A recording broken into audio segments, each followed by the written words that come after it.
اللہ کا احسان اسلام پاکستان۔ اعوذ باللہ من الشیطان الرجیم، بسم اللہ الرحمن الرحیم۔ آپ دیکھ رہے ہیں اسلام پاکستان اور میں ہوں علی اسلام۔ ناظرین کرام، ہم بات کر رہے تھے بنی اسرائیل کی کہ اللہ رب العزت نے کس طرح بنی اسرائیل کو نصیحتیں کی اور اللہ رب العزت نے کس طرح بنی اسرائیل کو جھنجھوڑا کہ تم غلط بیانی نہ کرو، جو حق بات ہے وہ حق بات ہی تم لوگوں کے سامنے پیش کرو۔ انہوں نے تبدیلیاں کر لی تھی، جو ان کی طرف کتاب آئی تھی اس کتاب کو اپنے لحاظ سے انہوں نے ترتیب دے دیا تھا، اور اللہ رب العزت نے قرآن مجید فرقان حمید میں ارشاد فرمایا وَلَا تَلْبِسُوا الْحَقَّ بِالْبَاطِلِ وَتَكْتُمُوا الْحَقَّ وَأَنْتُمْ تَعْلَمُونَ، کہ جو حق بات ہے اس کو باطل میں اور باطل کو حق بات میں تبدیل نہ کرو۔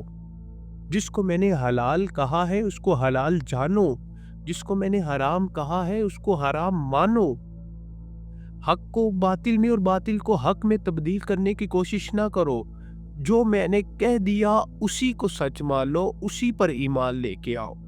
اب بنی اسرائیل میں نے بتایا نا عالم لوگ تھے، اب جو دوسرے لوگ تھے وہ یہی کہتے تھے کہ اگر بنی اسرائیل والے ایمان لے آئے تو سمجھ جاؤ جو محمد دین لے کے آیا ہے، جو محمد پہ کتاب اتری ہے صلی اللہ علیہ وآلہ وسلم، وہ سچ ہے۔ کیونکہ بنی اسرائیل بہت بڑے عالم تھے، بنی اسرائیل میں فصیح و بلیغ تھے اور کتابوں کا علم رکھنے والے تھے، اور انہیں وہ نشانیاں پتہ تھی۔ اللہ رب العزت نے کہا تم جانتے ہو کہ یہ کتاب حق ہے لیکن پھر بھی لوگوں سے حق چھپا رہے ہو۔ اب یہ بنی اسرائیل کو تو تنبیہ کی جا رہی ہے، بنی اسرائیل کو تو جھنجھوڑا جا رہا ہے، لیکن اس میں ہمارے لیے سبق یہ ہے کہ ہم حق کو باطل میں اور باطل کو حق میں تبدیل نہ کریں۔ یعنی جو ہم چند ٹکوں کے عوض بک کر جھوٹی گواہی دے دیتے ہیں، کہ جو ہم چند ٹکوں کے عوض، یہ ہمارے وکلا میں یہ چیز بڑی پائی جاتی ہے کہ اگر کوئی چیز غلط بھی ہے نا، ان کو پتہ ہے، ان کے سامنے تو سارا کچھ کھل جاتا ہے، لیکن وہ کہتے ہیں نہیں ایسی بات نہیں کرنی، اس کو اس طرح سے بات کرنی ہے۔ یعنی سچ کو چھپا لیا جاتا ہے اور جھوٹ کا ساتھ دیا جاتا ہے، جبکہ اس میں کیا ہوتا ہے کہ جو ملزم نہیں ہوتا اس کو سزا ہو جاتی ہے، اور جو ملزم ہوتا ہے وہ باعزت بری ہو جاتا ہے۔ یہ ہماری عدالتوں میں ایسے کیس کئی دیکھنے کو ملتے ہیں۔ یعنی حق کو چھپا لیا جاتا ہے اور باطل کو عیاں کر دیا جاتا ہے۔ یہ چیز اللہ رب العزت نے بنی اسرائیل کو بھی تنبیہ کی، اور امت محمدیہ کے لیے سبق کے لیے عبرت حاصل کرنے کے لیے یہاں پہ اللہ رب العزت نے ارشاد فرمایا وَلَا تَلْبِسُوا الْحَقَّ بِالْبَاطِلِ وَتَكْتُمُوا الْحَقَّ وَأَنْتُمْ تَعْلَمُونَ، کہ حق کو باطل میں تبدیل نہ کرو، اور جو حق ہے اس کو اگر تم جانتی ہو یہ چیز حق ہے اور اس کو عیاں کرو، لوگوں کو بتاؤ کہ یہ بات غلط کر رہا ہے، یہ چیز ٹھیک ہے۔ اب اسلام نے چند چیزیں ہمیں بتائی ہیں، اسلام نے ہمیں یہ طریقہ کار بتایا ہے کہ جو اگر تمہارے سامنے کوئی غلط بات ہو رہی ہو، اگر تم ہاتھ سے اس کو روکنے کا اتنا رکھتے ہو، دل گردہ رکھتے ہو کہ تم ہاتھ سے اس غلط بات کو روک سکو، باطل چیز کو روک سکو، تو ہاتھ سے روکو۔ اگر ہاتھ سے روکنے کی طاقت نہیں نہ رکھتے تو تم زبان سے اس کو روکو۔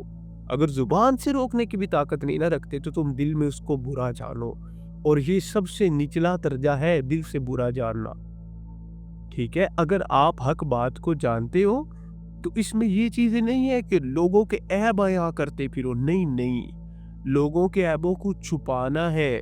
ہاں، اگر یہ چیز درمیان میں آ جاتی ہے کہ جس طرح سے ہم نے اپنی ماؤں، اپنی بہنوں کا، اپنی بیٹیوں کا رشتے کر رہے ہوتے ہیں، تو یہ اگر اس کے بارے میں کوئی ڈیٹیل لی جاتی ہے تو اگر اس میں بھی آپ ہیرا پھیری کر رہے ہو تو آپ گناہ گار ہو۔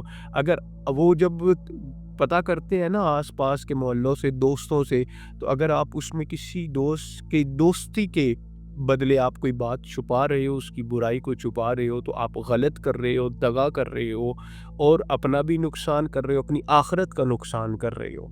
تو ایسی چیزوں سے گریز کرے، جو حق بات ہے وہ حق بات لوگوں کو بتائے۔ یہ بھی ایمان والوں میں یہ چیز بھی پائی جائے گی۔ میں نے بتایا تھا نا کہ اب ایمان والوں کی نشانیاں شروع ہونے والی ہے۔ پہلی نشانی کیا ہے؟ وہ قرآن پاک کو سچا مانیں گے، قرآن پاک پہ ایمان لے کے آئیں گے اور قرآن پاک کی مانیں گے۔